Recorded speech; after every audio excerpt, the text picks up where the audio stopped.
All right, hello. My name is Stefan Kort. I'm a student of IBMS, and today I'm going to give a little presentation about the 4 P's of innovation, and I'm going to explain to you what the 4 P's of innovation are, and give some examples as well. So let's go to the first P of innovation, which is product. We speak of a product innovation when a product shifts to different phases. For example, if we look at the iPhone, a lot has changed since the first iPhone was introduced, even though it's still the same product, basically. However, the iPhone as we know it is completely different from the iPhone when it was first introduced. You can see it on the left with the first generation iPhone launched in 2007. And at this time of day, we already have the iPhone X, but let's just stick to the picture. In 2014, we had the iPhone 6 Plus, which was bigger, but also, well, the hardware has changed so much. iPhones were already revolutionary when they were first introduced, but if we look at the generations that we know now, they're almost as strong as computers. They have great cameras.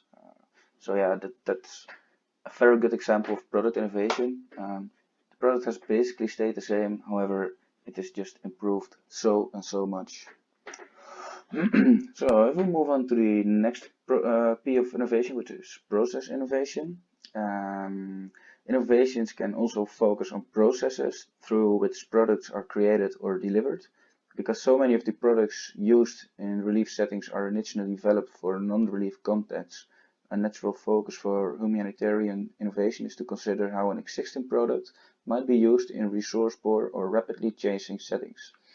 Examples of process innovations that have had a positive effect on the humanitarian sector are the increasing stockpiling of goods in strategic locations, or the use of pre-made packs and kits. So, for example, in poor countries or war zones where people, have a really hard time getting food and basically just living, we now have products or pre-made packs and kits which we can basically throw out a helicopter so that these people can use this to eat or drink or whatever they need. So that's also a very good example of process innovation. Let's move on to position innovation. So I think you all know the brand Levi's. We all know it as a fashion brand with their jeans and their t-shirts and their hoodies and whatnot. However, they started off as a company that produced manual workers' clothing materials. However, when they saw the opportunity in the fashion industry, they rebranded as a fashion item.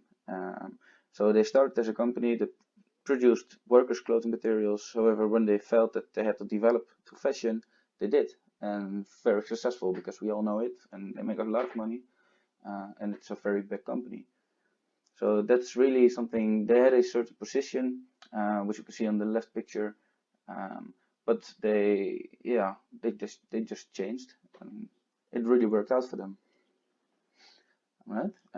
If we look at the last P of innovation, it's paradigm innovation.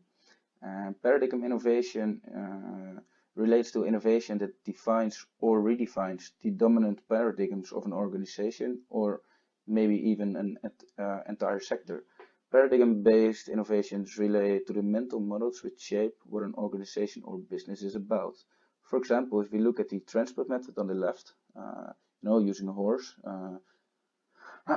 this basically serves the exact same purpose as using a car. However, using a car, as we all know, is much more convenient and also much quicker. When cars were invented, this changed the whole transportation sector all around the world. No one is really using horses anymore for transportation. Everyone owns a car.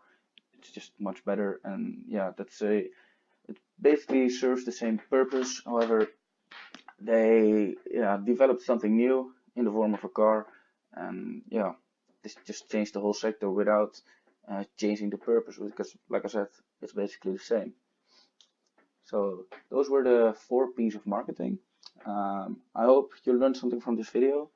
If you have any questions, please leave them in the